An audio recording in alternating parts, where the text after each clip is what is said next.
Well, there have to be. Because otherwise, what is the fucking point? Sitting down with Andy, who's going to tell us about The Resort, which is very exciting. The Resort is a lot of things all together. It's a comedy, it's a love story, it's a mystery, it's a thriller. Andy, did you always want to create something that's such a genre bender? Yeah, I mean, it's everything you said there. They're all the things that I love as an audience member.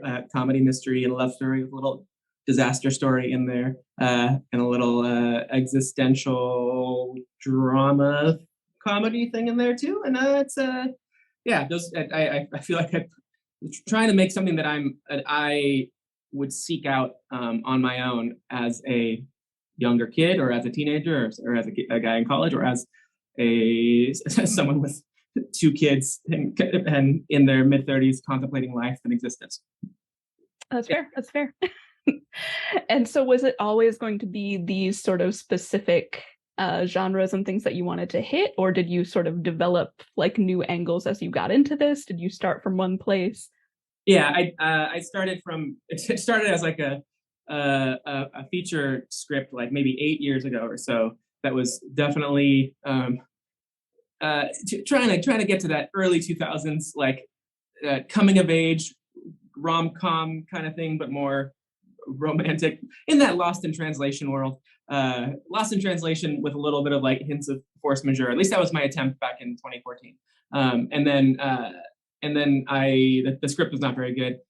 So I put it away in a drawer. Then I would just return to it every year and kind of like just dismantle it. And then after whatever, another 6 or so 7 years, I finally realized I was like not only looking at everything that it was inspired by from my personal life, but also the script itself. I was looking at both things through this kind of nostalgic lens, and so I then used that as like a new way in, and then blew up the timeline in it and split the characters apart. It was all the same characters that are in the current show, but I just split them over these two timelines where you have a couple that's trying to almost like find some like former versions of themselves, perhaps. And in that process, over those years, I would just throw little new things in there. So while yes, it started as this charmed little indie movie, I also love. It's no secret that I love Jurassic Park and Indiana Jones, and we take turns in this show, big swings in this show, especially in the back half of the show, where I start bringing those things in because I want, that's what I want to see. I always want to like I want to subvert the expectation wherever I can, while also keeping it like emotionally true. So Nice. And we do have these two different couples and different personalities within each set of couples, which is great. I think Noah and Emma especially come from the mystery at very different angles, because Noah's much more cautious. Emma's like ready to go. I think she listens to a lot of like true crime podcasts. So do you consider yourself more of a Noah or an Emma? If you found a Motorola Razr in the woods, what are you doing? I think like I definitely have bits and pieces of both for sure.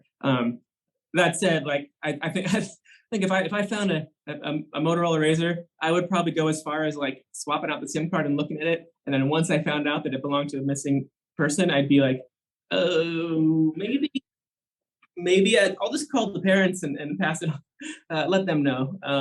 I would still like try to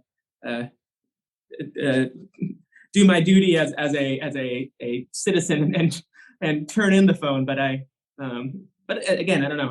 It depends on where my marriage is at that point, if I were to find it, or if I'm That's fair. That's fair. gotta make those choices as they come. Yeah. All right, that's all I have for you today. Thanks so much for talking to us about The Resort. Thank you, Jessica.